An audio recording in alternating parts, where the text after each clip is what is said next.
then we're going to close the day with our community reading of The Raven by Edgar Allan Poe. We had done this in the spring with the baseball open mic with Casey at the bat, and it worked very nicely. Everybody had a voice in the poem. And we're going to video record and make it available on the library website for posterity. And let's see. So if I could just plug a few things that are going on in Woodbury this weekend. The library has a special confluence of Readers and Writers Day. And there will be, the topics are based on the most popular, checked out genres in the library. So of course, Woodbury likes to eat cooking in the morning, starting at 9:30. And then we'll have horror. Now, what does this tell us about our hometown kids? Followed by writing careers and an incredible panel of writers, Helene Sierpinski, who just wrote The American Way. The American Way. She was here in April with her co-author, Bonnie Siegler. Somebody who's written about a woman who escaped from Mariupol. Chris Belden, whose movie we'll watch. And then Joe Godfrey, local playwright. Did I miss anybody? I think that's that panel. And then we'll end that with a viewing of Chris Belden's movie. He went from being a guy who wrote a novel to a guy who had a major motion picture a decade later. So it's pretty inspiring, and he's just the nicest human being. So after Ed. So that'll be a lovely event. And so if you can join us, please do. We're gonna have a coffee going and everything, so it'll be a nice day. Alrighty, so we've got our featured poets. We'll start there, and our first poet is local Julie Cook. Julie's a published author. She's a member of the Oronog Poetry Group here in town, an accomplished musician and music instructor. And take it away, Julie.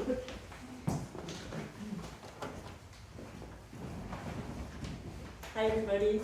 Good to see fellow poetry lovers.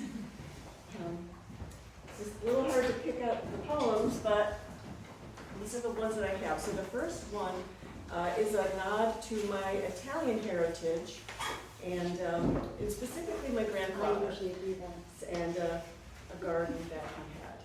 So it's called Origin. Fairies whisper to the barefoot girl, "Come to the garden, come." She skitters past the boogeyman's shed, through the wooden gate where a peach tree waits. Traipsing through uncut grass, she nestles beneath her grandfather's fruit-laden tree. Birds sing an overheard Italian song, "Danza, chica chica danza," and she spins and reels beneath shimmering, curled leaves. A wind enwraps her high above the tree's crown for a breathless view of neighboring countries with carefully tended plots of tomato, eggplant, zucchini, wafting scents of fresh bread, roasted peppers, onions with garlic and olive oil. Honeysuckle vines beribbon and caress her, cascading down to their point of origin in the rich soil. Even deeper, feathery roots mingle with those of the blackberry bush and the peach tree and the girl. There's a trace of salt in the air and his voice in her ear. "Come to the garden, Bambina, come."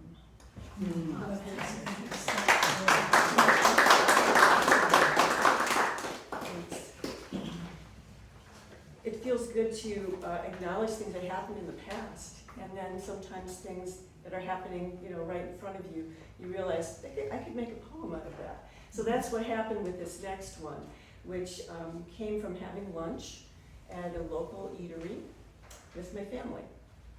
And it's called At Nick's Corner Cafe.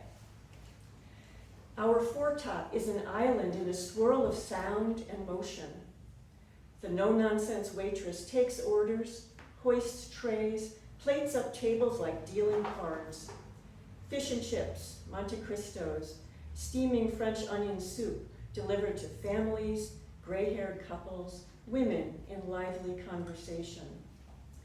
We four share vacation photos, swap family stories, reminisce, catch up, toss out future plans. A rude crash of dishes in the bin, and my partner startles. It's not his kind of place, the pop and crackle of life at full volume and up close. My auntie, from a big family, is unbothered. She got through her 5 kids in a row long ago. Next table, 2 angel-faced babies eating ziti with their fingers can't keep their eyes off her as she chats with them like a resident grandma. Then it hits me. This is a family dining room, like the one in my great-grandma's boarding house where strangers gathered round the table for meals and made a family of themselves. We may not know each other at Nick's, but we come for the same reasons, for warmth and sustenance in a place where we can be who we are, unadorned, where we can look at one another and recognize ourselves on a cold Friday noon in February. If you look closely through the haze of coffee, bacon aroma, babble, cries, laughter, clash of cutlery, you might perceive a makeshift family of sorts, presided over by an edgy waitress and a short-order cook never seen, who hold open this welcoming space like blood relatives.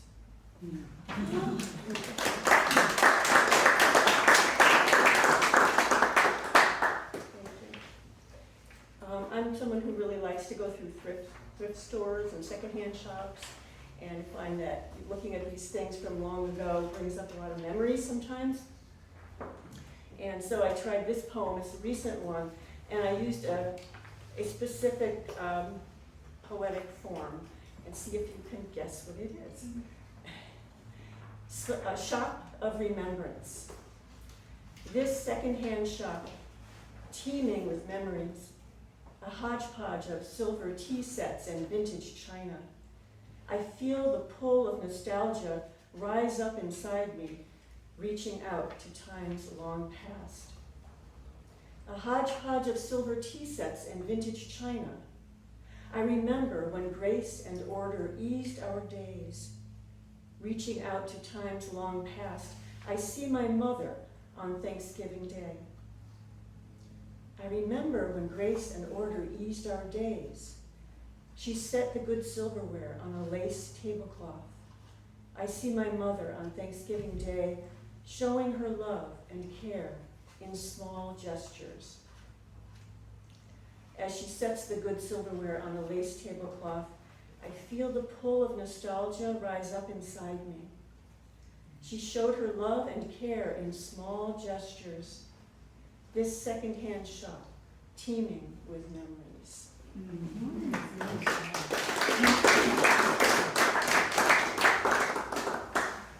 And you knew that was a pantoum. All those repeated lines. And the last one I'll read actually was inspired by a piece of art that was here in the gallery when all the Nottawag seniors who were art students showed their work.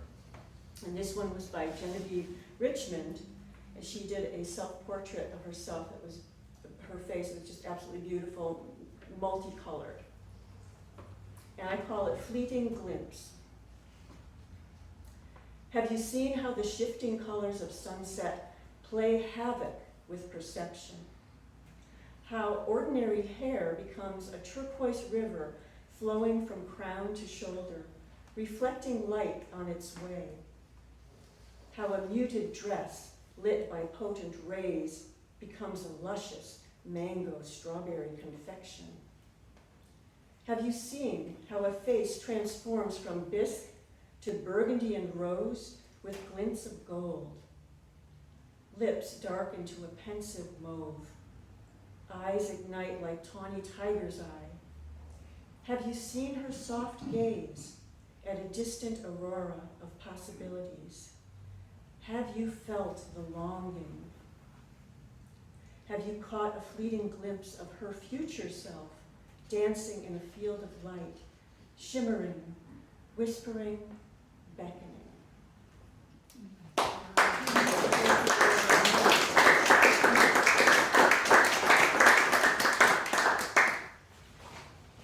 Alrighty, our second featured poet is another Woodburyan, Betty Lou Bowles, another member of the Aeronaut Poetry Group. member of St. Paul's, and quite the writer.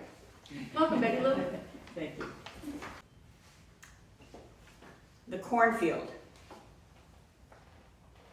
It stands bleak and brown, appearing lifeless. Let us look again as the mouse and chipmunk store up for the winter. Let us watch as the Canada geese stop to feast on their long flight. And the wild turkeys, raccoons, deers, caterpillars, and grasshoppers enjoying what the humans have left behind.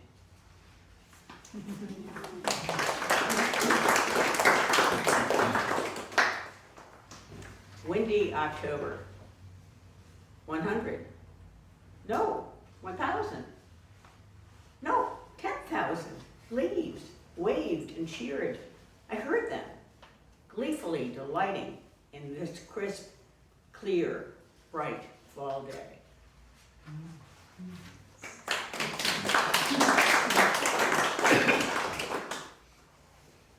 This one is called word painting.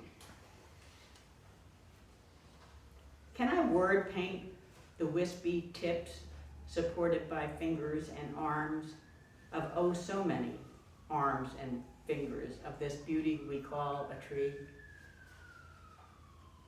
What do they call to each other? Winter is coming.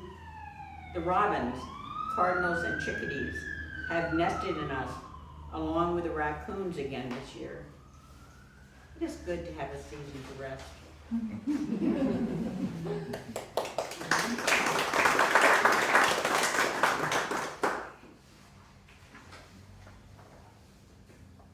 This one is called brown leaves.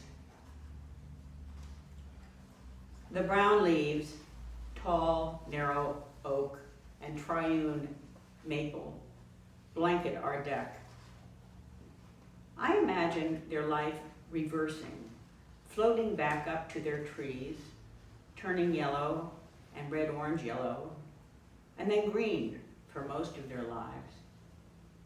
The reversion continues until they are barely perceptible nubs. Those days are accomplished. Now is the time for their next evolution.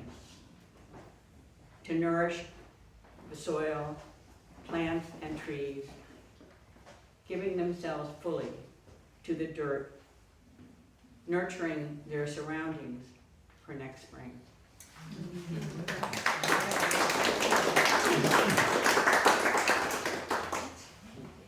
Giving thanks. This day, as I put my warm feet on the soft rug, I bow my head. I stand dressing warmly for the day. I put on my brace and grab for my sturdy cane. I give thanks to the universe for this new day that I have never seen before. I give thanks for my frittata and coffee and the dishwasher and the running water, both cold and hot. I give thanks for the sun streaming through the glass doors, warming our home and me. I give thanks for the delightful view of the orange, red, yellow, and green leaves on the trees and ground and swirling in the air.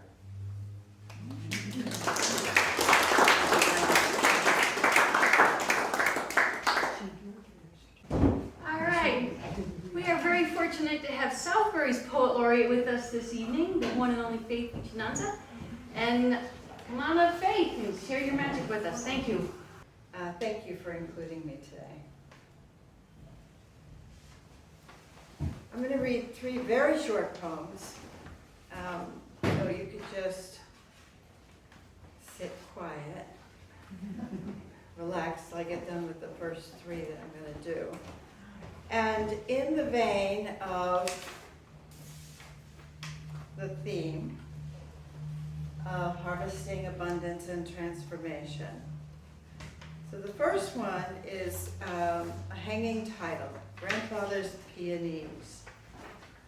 bend to the weight of overcrowded petals, soaked through with color, the air giddy with their scent.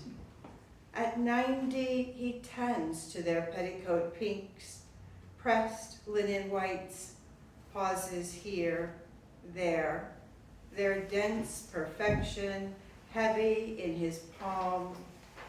He never minds the ants. If you're a gardener, you Oh, yeah. Angel.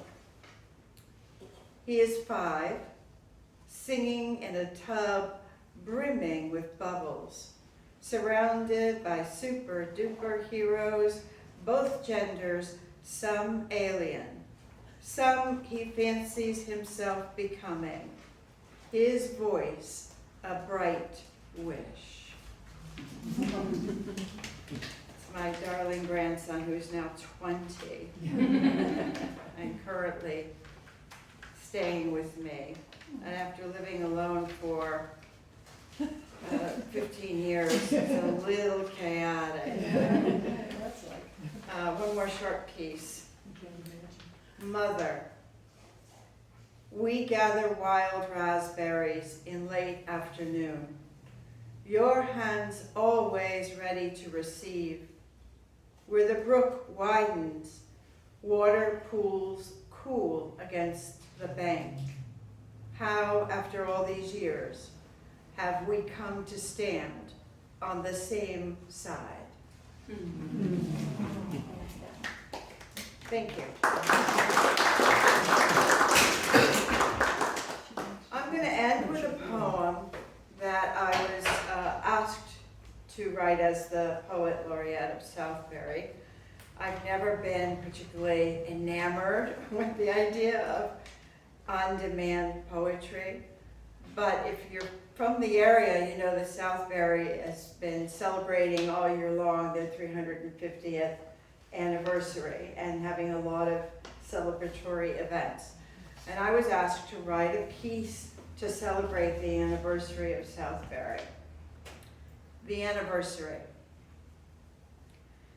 It isn't that we forget readily, though we do, and often, distracted by everyday comings and goings, and the date, that date, comes and goes.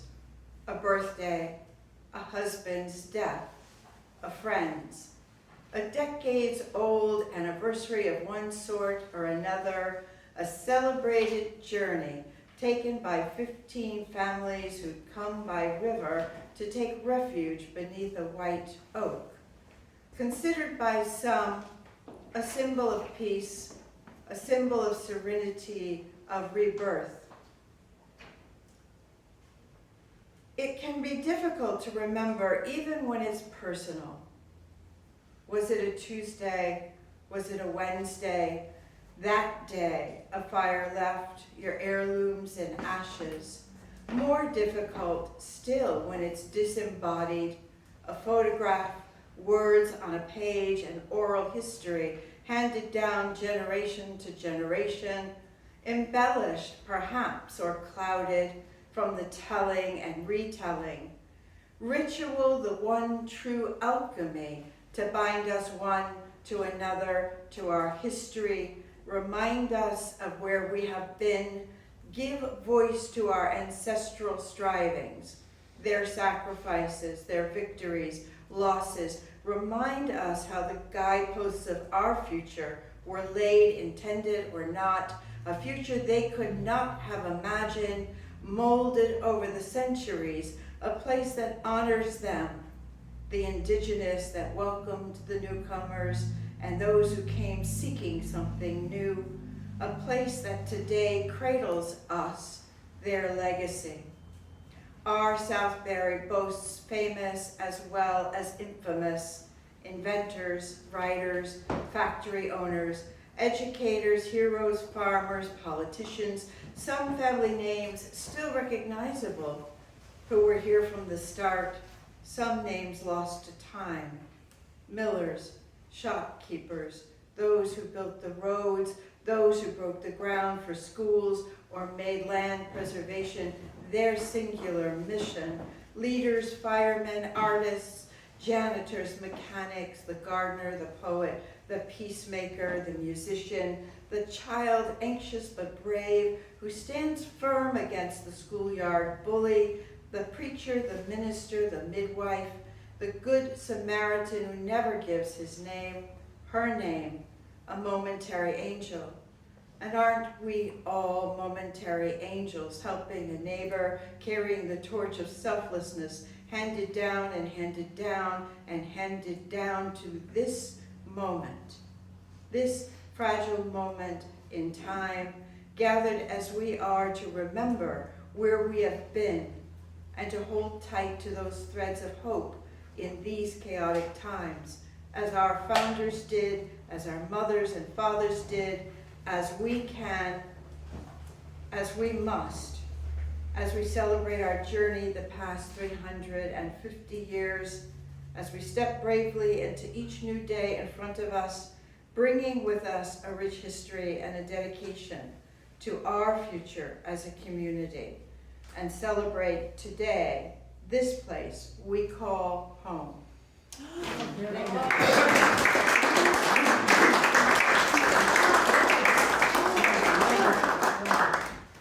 Oh, there's so much to celebrate. It's tremendous. Thanks, Faith. That was great. Thank you. All righty, and we have Karen Ciosek here. Ciosek, so sorry. No, that's fine. All the way from Wallingford to be a part of our event. So thank you for joining us. When I was given the invitation to come to read, and the prompt, the theme was abundance and transformation and harvesting, I immediately thought of a poem I had written based on a prompt. We had to look up something about New York City. And my first thought was Grand Central Station. And this is based on a real event with a lot of poetic license. Lost and found. In her red silk dress, Gucci heels, and Dior coat, she stepped from the train onto the gum-littered platform. She left her husband on a Metro North car bound for New Haven out of Grand Central. Didn't look back. As trains hissed and passengers hustled with baggage toting behind them like puppies, she clicked her way to the main concourse. Under the vaulted ceiling, she spun around, coat and skirt twirling around her legs, hallelujah springing from her chest. After years of his infidelity, freedom flows, a salve to sweeten her soul. 2 weeks and 3 days later, she returned to the station, collected him in Lost and Found, his ashes in an urn.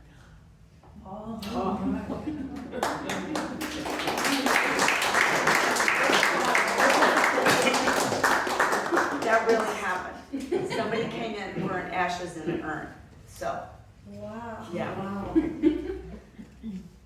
When it came to abundance, we have a lot of abundance in many things that we collect in our home, things that we need, but eventually we have a lot of abundance of things we don't. This prompted the next poem.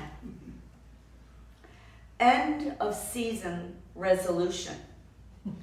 Autumn deepens and the last mums along the path still smile. I think about cleaning out my shed. It sounds like a mountain of a task, but I have warrior blood in my veins. I unlock the doors, pull them open. Like ancient gates, they creak, groan, like my own bones in need of oil.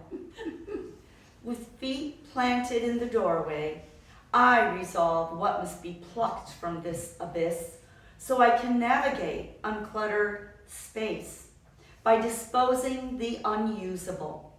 Toss a past I no longer need into garbage bags. a surplus of plastic trays, containers, worn out boots, rusty clippers, mud, dried rags, broken clay pots, a bent trellis, outdated fertilizer, empty beetle spray, a hole riddled kiddie pool, 2 trowels without handles, and more. Each year, the growing season comes earlier and earlier with its fireworks display of flowers, berries, vegetables. Today, I get a head start.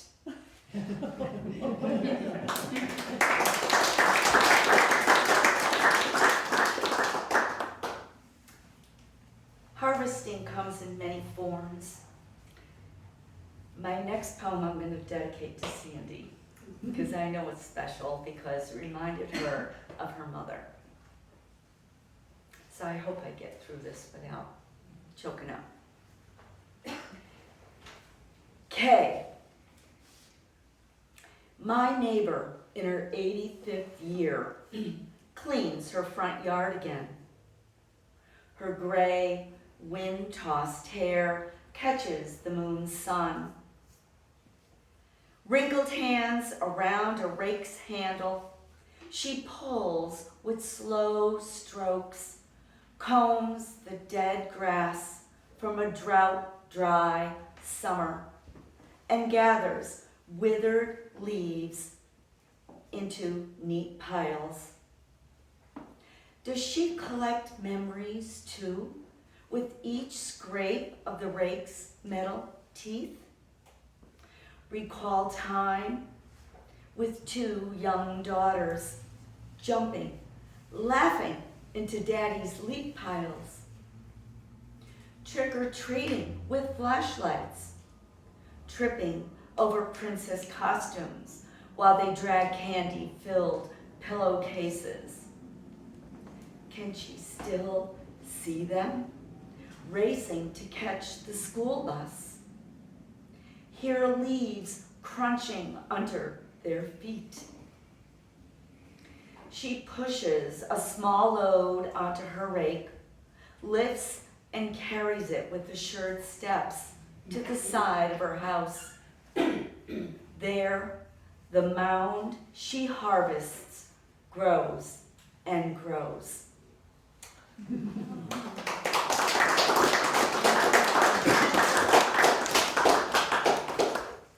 We use prompts in our Wallingford group quite a lot.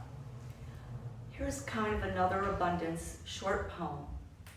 We took a line from another poet's work, and I chose the line, "I have no life but this," from Emily Dickinson's, her book of love, poem number 7. Flower. I have no life but this, to nod my head to the wind, to stretch my limbs to the sun, to catch a bee upon my tongue.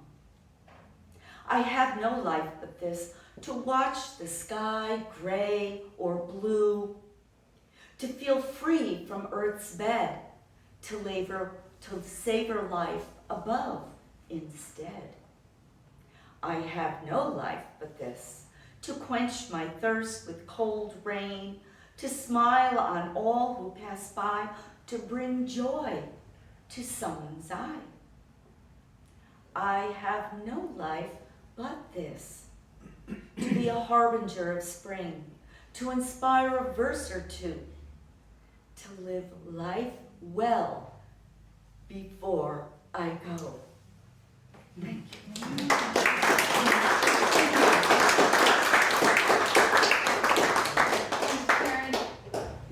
And our 5th featured poet is Gaffney of Wolcott. Still Wolcott? Yes. Yes, okay. Take it away, Chris. Thank you. I chose to focus on the theme of transformation tonight, in particular my transformation on how I came to be someone who now considers myself a poet and someone very serious about poetry. I'm relatively new to poetry. I actually just joined the Connecticut Poetry Society this week, and I already have my tote bag. I've been writing poems, though, for over 5 years, but I only recently got serious about sharing them.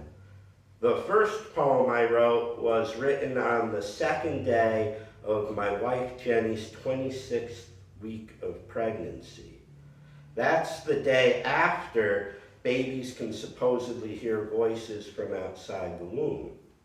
The night before, I had read to my daughter through my wife's womb for the first time. I didn't know what to select, so I went with classic children's poetry, which was a mistake because classic children's poetry is all about murder. They're very dark. But the rhythms reawakened parts of my brain, and while driving to work the next morning, my first poem hit me like a loud thump, and then I just kept going. I'll share that poem now. It's titled, Written Outside a Car Wash While Eating Lunch. I think I killed a squirrel today while driving into work. He came so fast, all I could do was give the wheel a jerk. I heard a thump and saw his spin reflected in my mirror. He twitched, just once, then not again, as if death were drawing near. I think I killed a squirrel today. It wasn't my first one. I wish someone would teach the squirrels to look before they run.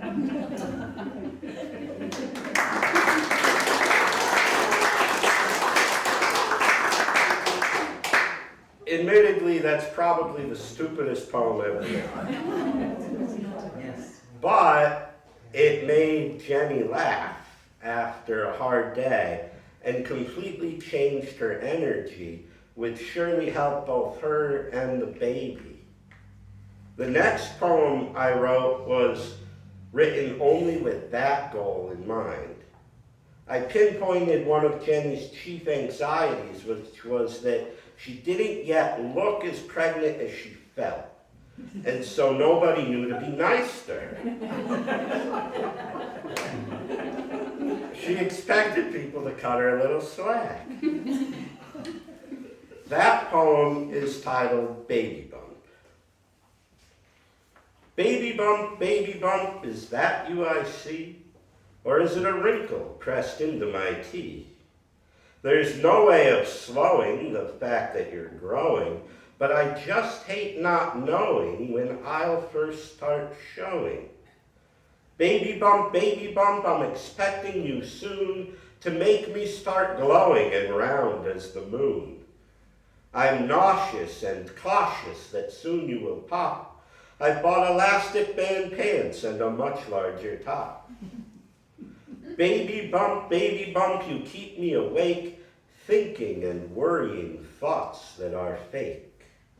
When I'll first spot you, nobody knows, but it might be the last time I see all my toes. Baby bump, take your sweet time.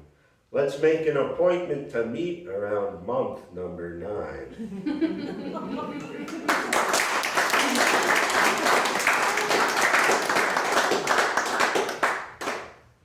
Throughout the rest of that pregnancy and our next 2 years later, we had a son, we built up a collection of poems, almost all of which touch on the crazy, disgusting, beautiful, and life-altering experience of pregnancy and raising newborns.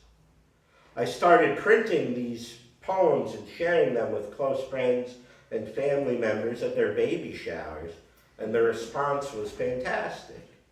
Sometimes I'd write a poem specifically for the parents, like my cousin Emily, who was a volleyball coach and married a cop with the last name Butler. That poem is titled Baby Butler.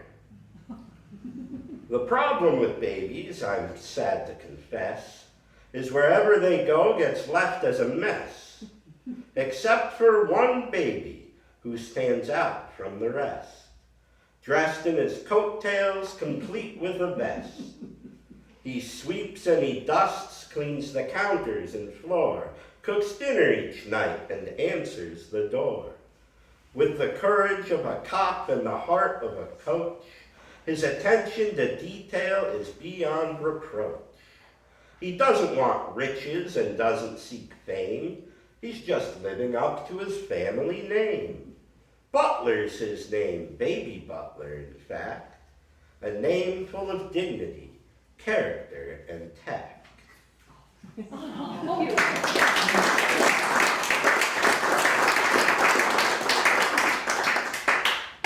It amazed me that people who didn't even know Emily and Kevin Butler liked that poem, with some listing it as a favorite.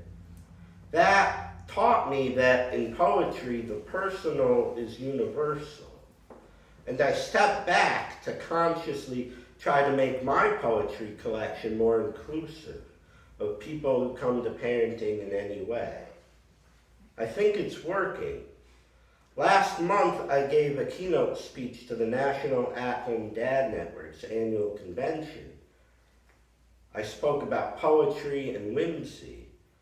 I read a poem that had been inspired by a conversation I had there the prior year, and I'll close with that poem. You grew inside me too. Mama knew that as you grew, her body would change too. Her belly stretched, she often retched, while I just felt perplexed. Watching it all, I felt so small, waiting for love to fall. I built your bed, the books were read, you lived inside my head. That was the clue when I first knew you grew inside me too. Oh. My sacred part expanded my heart, making it ready for you. There was one woman in that ballroom full of men. I looked over at her and she was weeping. And, sticky page. Later, she came up to me and told me that her second child was born through a surrogate. And one said to her, "Mommy, I wish you carried me in your belly." She asked me to send her a copy of that poem, and she's printed it out and is going to include it with this year's handwritten letter that she gives to her daughter on every birthday. She writes a letter. And somehow, in the course of a few years, I went from laughing about hitting a squirrel to being some kid I've never met, part of their family heirloom that will be passed down. This poetry stuff is really powerful. I'm still so new to it, but I can't wait to learn more from each of you and just keep working on this craft. If I ran the numbers right, that's my time. So I'm gonna go, but hopefully our conversations can continue in the days and weeks to come. Thank you all. Thank you.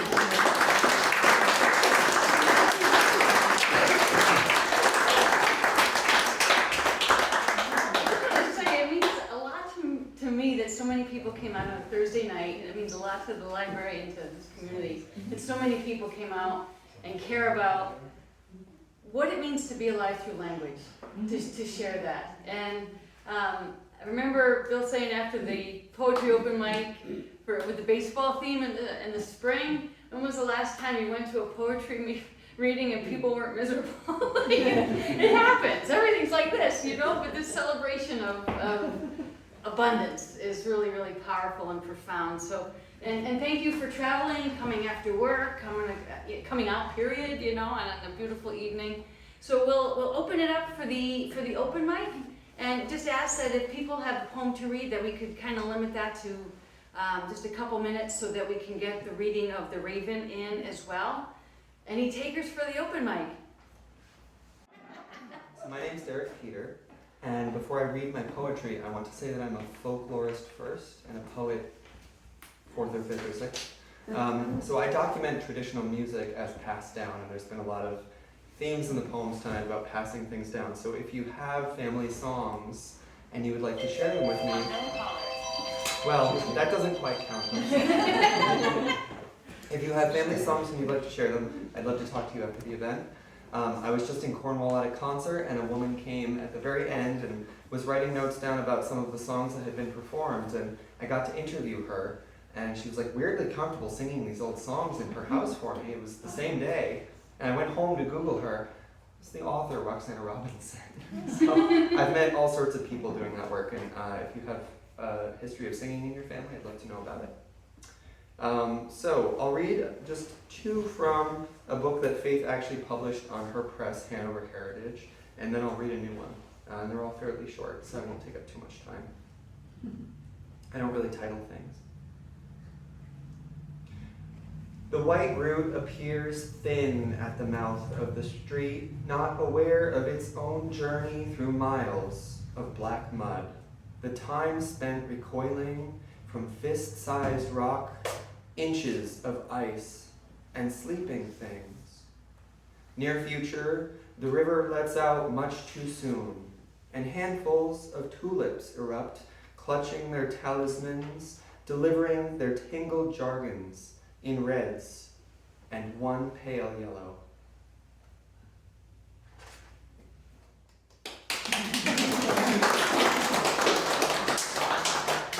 I'll read another root one.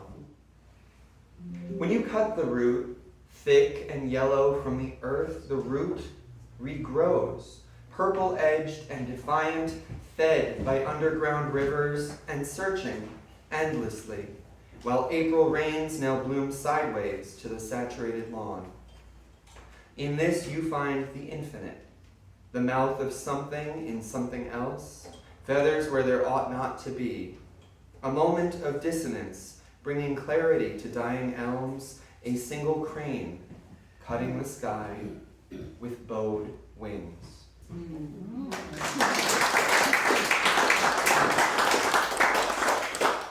And then this is one I haven't read in public before, but this was the result of a poem a day for the month of April this year that I actually did with Faith. So I really don't write poetry anymore unless Faith is involved in some way. Relics. And I'm really interested in history, so there's a lot of history on Catholic devotionalia and kind of the weird things Catholics like to venerate that I find so perverse and fascinating. So this kind of grew out of that. Relics. Carved skull fodder, animals like Jolly Rogers, coins, fruits, nuts, seeds, pearls, tassel, lace, beads. Hook, internal organs, kidneys, heart, a lifelike carved head of a saint in part. Number pendants, angels, chicken spine, ribbon bow, tooth pendant, glass twine, porcelain ornate photos in crochet frames, scrolls, figurines, family names, natural stones, human flesh and bones. Thank you. Wow.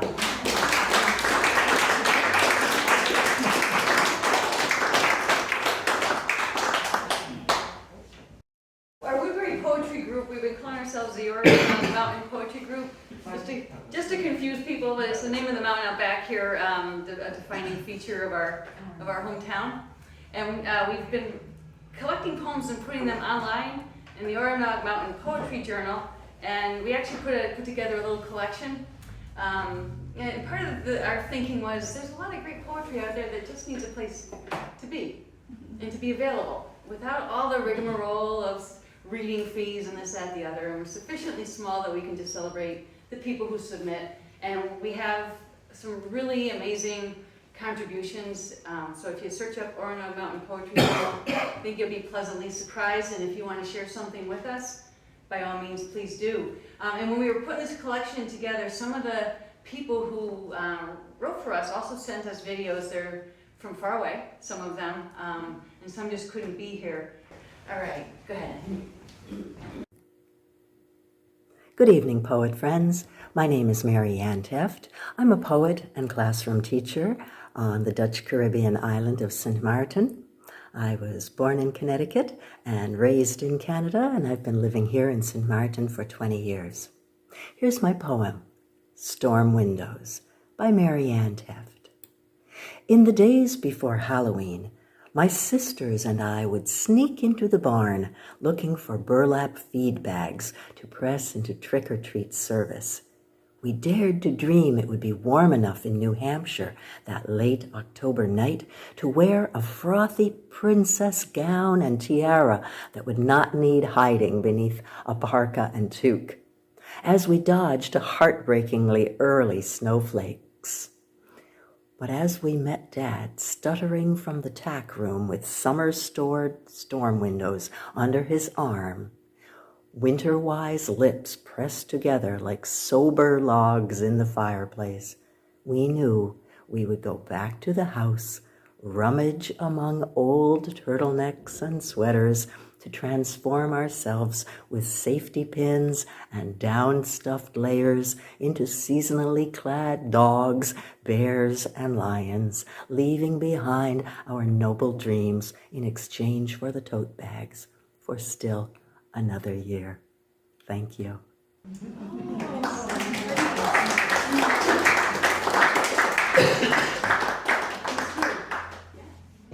All righty, Paul Hensler from Beacon Falls. Thank you for joining us tonight.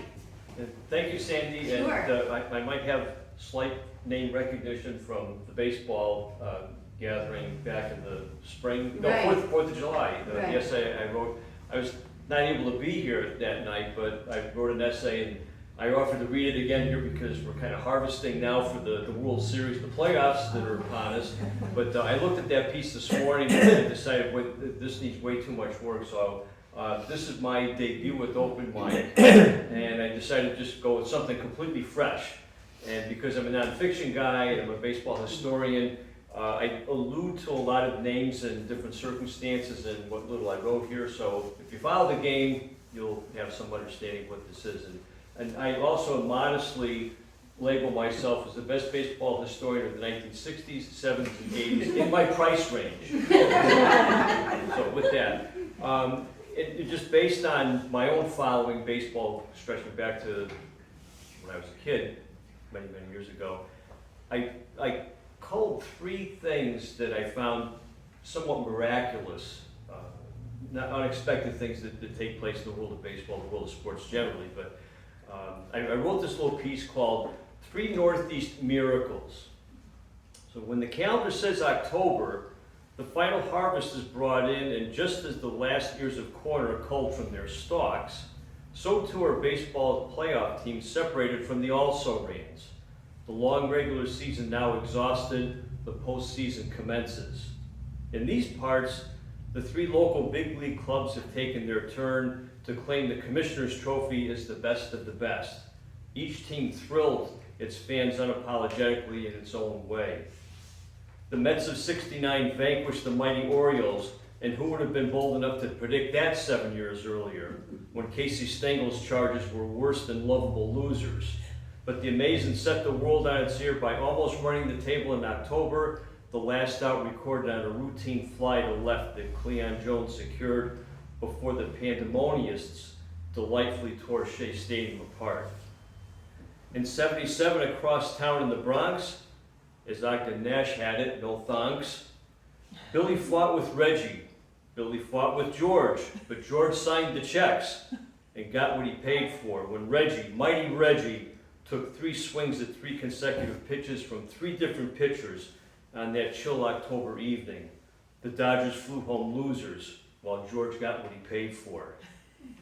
Up in Beantown in '04, the new century, the ancient curse of the Bambino, now 86 years old and counting, finally died at the hands of a mostly 30-something lineup of Bo Sox that didn't win its division, but swept the Angels and beat the hated Yankees before sweeping the Cardinals.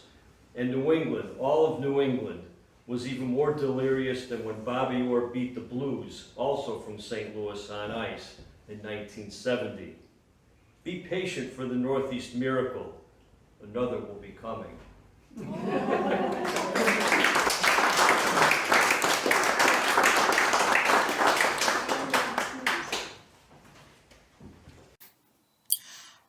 I'm Thomasina Levy, and I'm thrilled to have two of my poems included in The Harvest and the Reaping. One is titled Elena Bird, and I wrote it about my granddaughter, who is probably one of my most important teachers. And the other one is called Nocturne, which I wrote after a sleepless night at Cape Cod, where I could not resist going out into the dead of night. Elena Bird. A delicate, sprightly, hazel-eyed bird emerges into the light, soaring past milestones of toddlerhood. First smile, first word, first peekaboo, first question. I hold fast to each flashing moment, in awe of her elemental flight towards independence. I, now a Nani, sing to her joyous life force as she dances her resplendence. From the age of 30, my birthday wish, please let me live long enough to cherish the time I have to help my sons full bloom into adulthood. This wish has come true, and now a new longing. Let me abide long enough for her to remember me. Nocturne.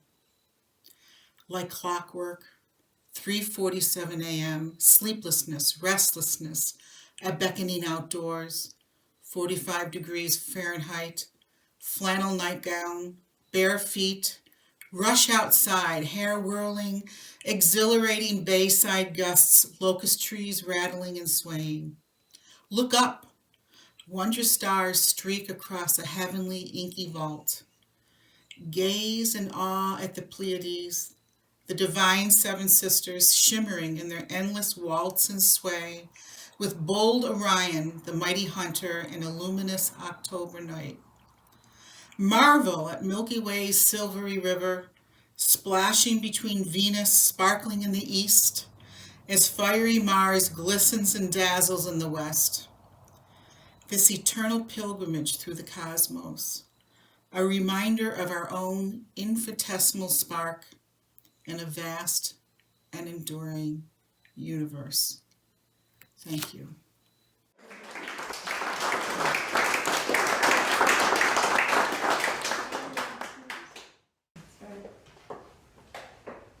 We revisit Scary Man.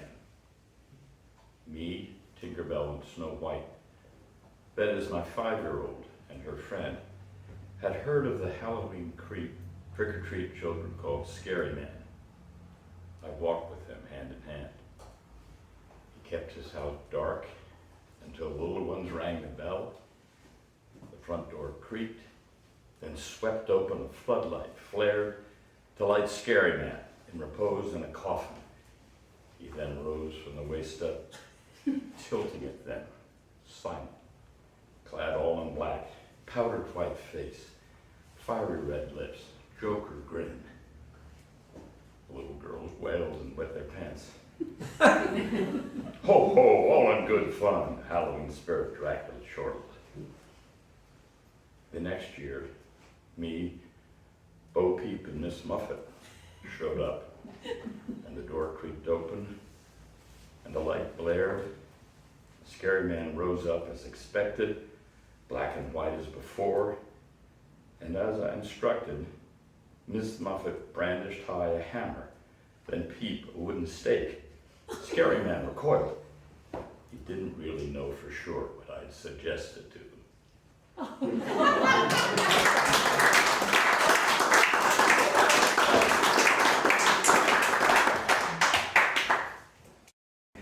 This is another contribution to the journal. Moods of Halloween.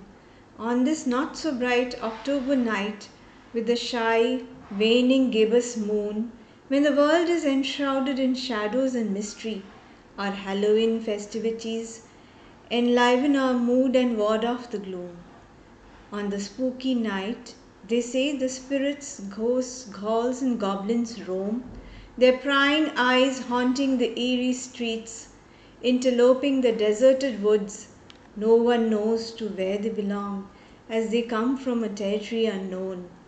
Dressed as vampire, werewolves, skeletons, zombies, trolls, and devils, costumed with happiness, greeting the creepy silence with laughter and hearty uproar, we wander about from door to door in parties, posing as daredevils.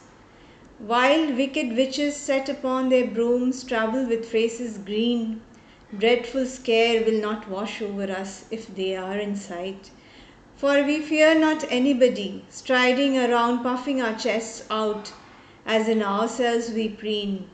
Jack-o'-lanterns on porches and upon window sills protect us from evil, as they greet all, emboldening the magic of this special night, with bonfires and parties that usher in a revel.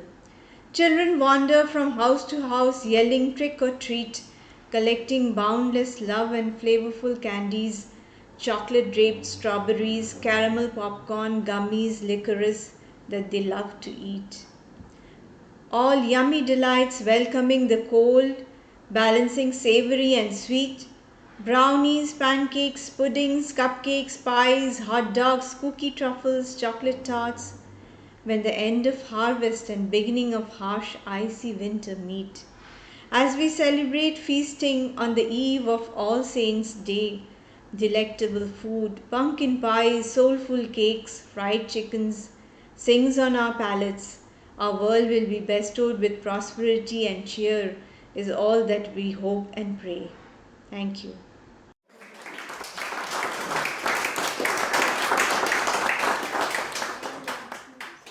So I got our very own library director to agree to read a poem tonight.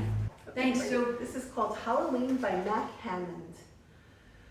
The butcher knife goes in, first at the top, and carves out the round stemmed lid, the hole of which allows the hand to go in to pull the gooey mess inside out. The walls scooped clean with a spoon, a grim design decided on that afternoon. The eyes are the first to go, isosceles or trapezoid, the square nose, the down-turned mouth with three hideous teeth and sometimes round ears. At dusk, it's lighted, the room behind it dark. Outside, looking in, it looks like a pumpkin. It looks like ripeness is all. Kids come, beckon by, fingers of shadows on leaf-strewn lawns, to trick or treat. Standing at the open door, the sculptor, a warlock, drops penny candies into their bags, knowing the message of winter. Only the children, pretending to be ghosts, are real.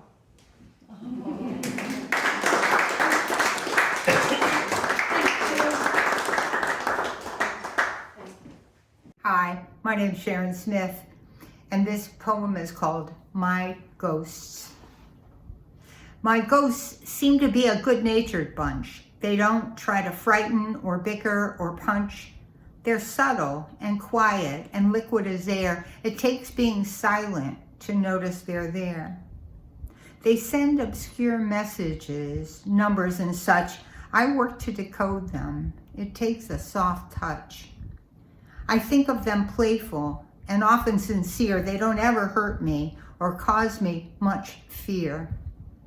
Their general cheerfulness seems like a sign that on their side of the curtain everything's fine.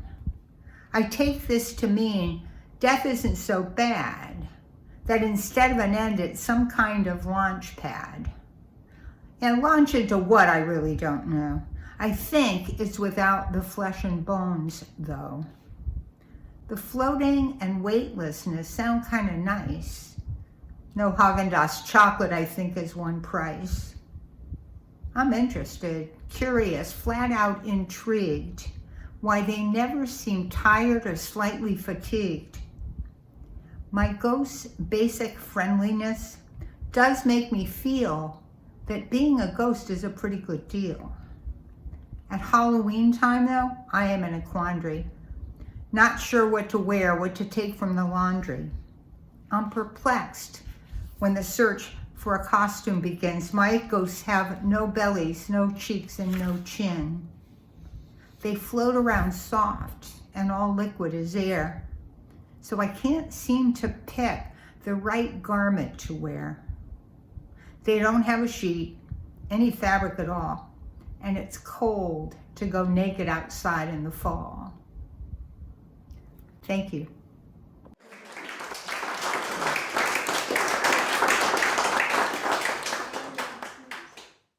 This is called Halloween Here, There, and Now.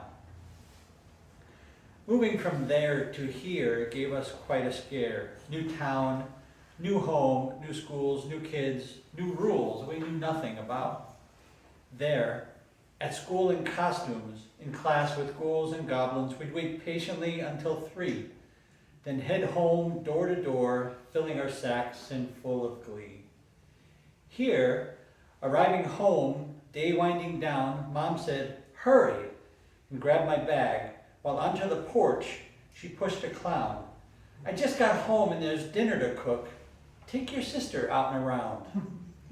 There, I'd have dressed up too, been changed in a flash and out with the boys, going as hard and as fast as we could, before dinner served at 6:30, when only the oldest were still out in the hood.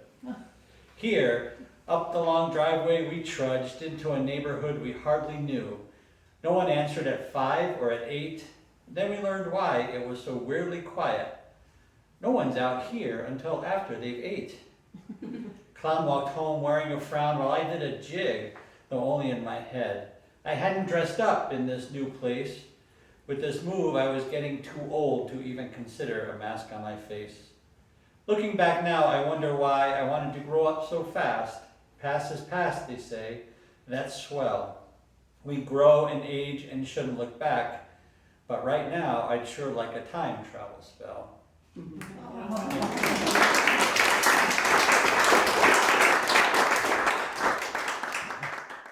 All right. Well, that was cool, right? There's poetry from all over the place. If it's okay, I'd like to just read one of my own from this little collection that we've done. So Ed and I, we lived at Woodlake for 25 years, and we've watched the landscape change, and it's, we like condo life because our daughter grew up and we could borrow children, and we didn't have to put them through college or feed them food or take them to all that. And we watched the landscape change. You know, we kind of fell in love with the environment there, and we noticed the invasive species were kind of taking over a lot of our maple trees, the bittersweet, and the milleflora roses. And when the wildfires started in the summer, I would wake up after I didn't have to worry about work anymore, students. I was like, God, the world's ending. We got to do something, you know. So I thought, how do we tackle the invasives? And then I got in one of my news threads, I noticed that there was an event at Canton Public Library. A woman named Dee Salomon was going to do a presentation on invasives. Well, as soon as I got that, I went to the library website. Boom, it was booked. Gotta love your libraries. All kinds of information. So I contacted Dee through her website. She called me back immediately and said, when can we talk? And she and Heidi Koenig, who is the chair of the Conservation Commission in Canton, Connecticut, came to Woodlake, looked around, assessed the wonderful things we have growing there that are native and just need some air and light to grow and breathe. And it's been an interesting project to convince the boards there that decent people want to go pull weeds, no strings attached. Proving that we mean good and well has been half the battle. And we've started, and people have come down and done what they can. And we're finding things that are pretty amazing. And I've just spent a lot of time with the iNaturalist app.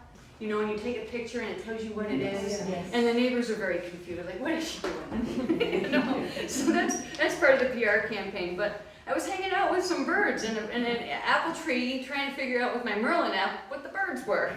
So they probably would like me to take a vacation too. But anyway, this little poem is called Do Not Mind Me.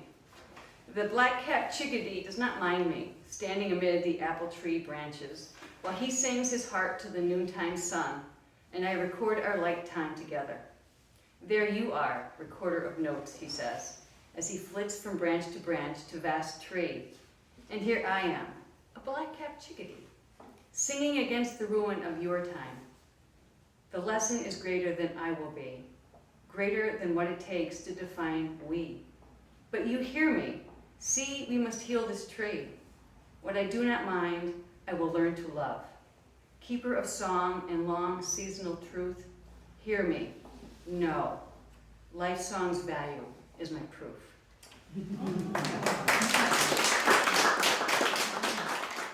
Anyway, so thank you all for coming tonight. We'd like to do the community reading of The Raven by Edgar Allan Poe. The Raven by Edgar Allan Poe. Once upon a midnight dreary, while I pondered, weak and weary, over many a quaint and curious volume of forgotten lore, while I nodded, nearly napping, suddenly there was a tapping, as of someone gently rapping at my chamber door. "'Tis some visitor," I muttered, tapping at my chamber door. Only this, and nothing more. Distinctly I remember it was in the bleak December, and each separate dying ember wrought its ghost upon the floor. Eagerly I wished the morrow, vainly I had sought to borrow from my books surcease of sorrow, sorrow for the lost Lenore, for the rare and radiant maiden whom the angels name Lenore, nameless here forevermore. And the single silken, sad, uncertain rustling of each purple curtain thrilled me, filled me with fantastic terrors never felt before, so that now, to still the beating of my heart, I stood repeating, "'Tis some visitor entreating entrance at my chamber door. Some late visitor entreating entrance at my chamber door. This and nothing more." Presently my soul grew stronger, hesitating then no longer. "Sir," I said, "or madam, truly your forgiveness I implore.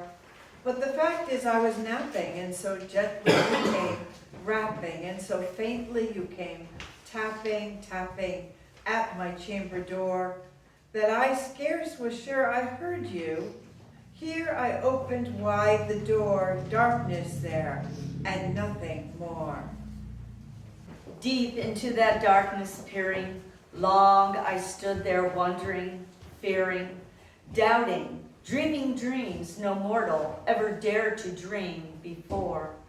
But the silence was unbroken, and the stillness gave no token, and the only word there spoken was the whispered word, "Lenore?"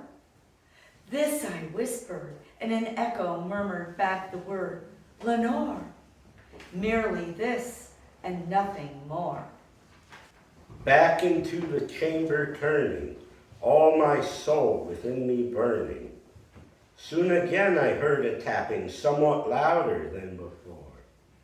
"Surely," said I, "surely that is something at my window lattice.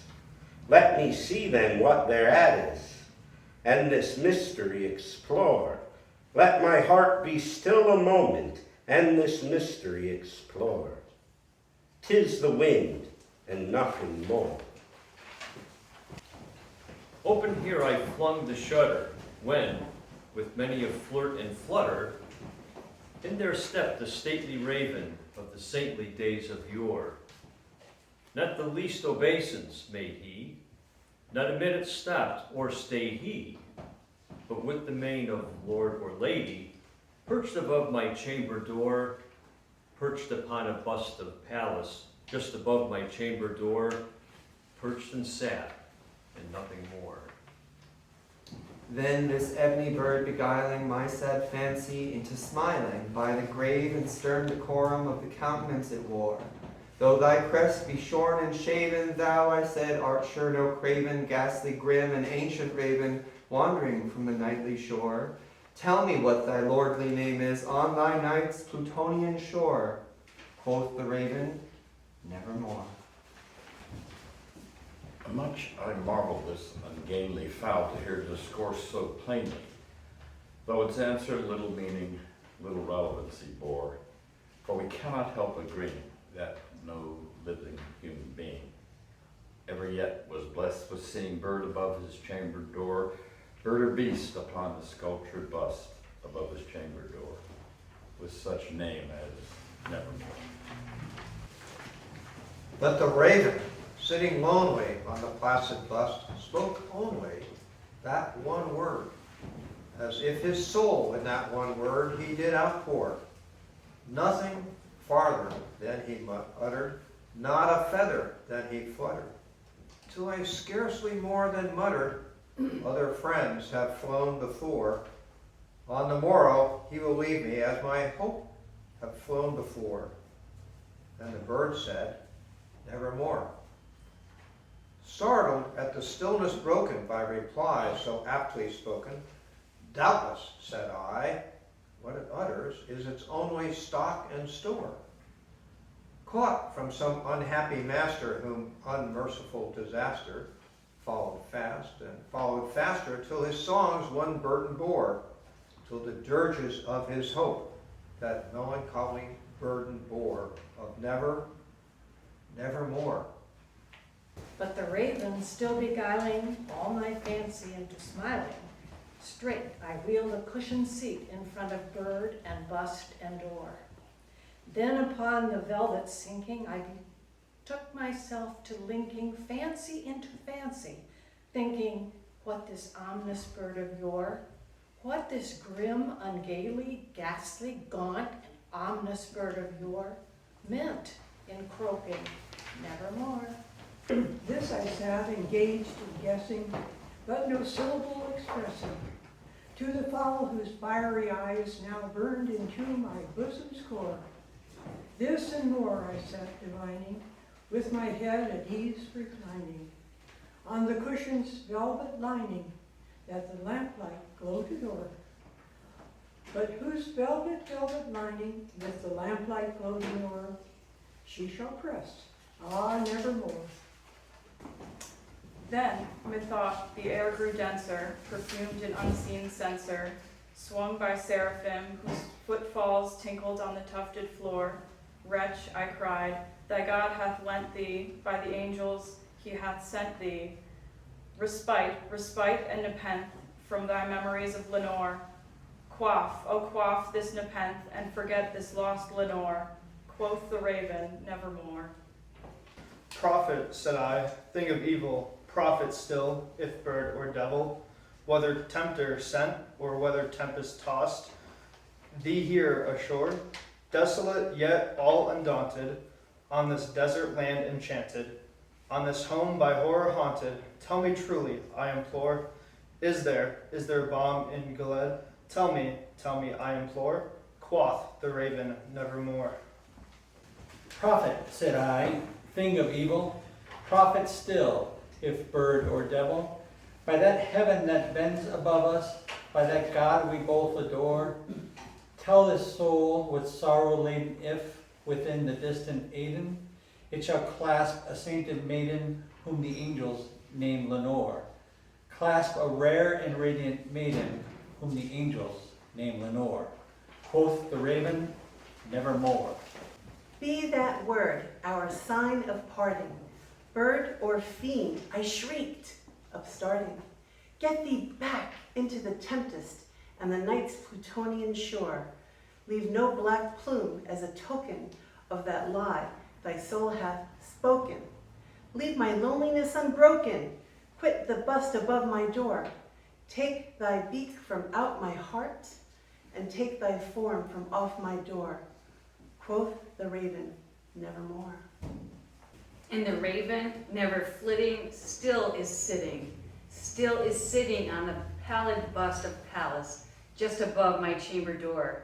And his eyes have all the seeming of a demon's that is dreaming, and the lamplight o'er him streaming throws his shadow on the floor. And my soul from out that shadow that lies floating on the floor shall be lifted nevermore.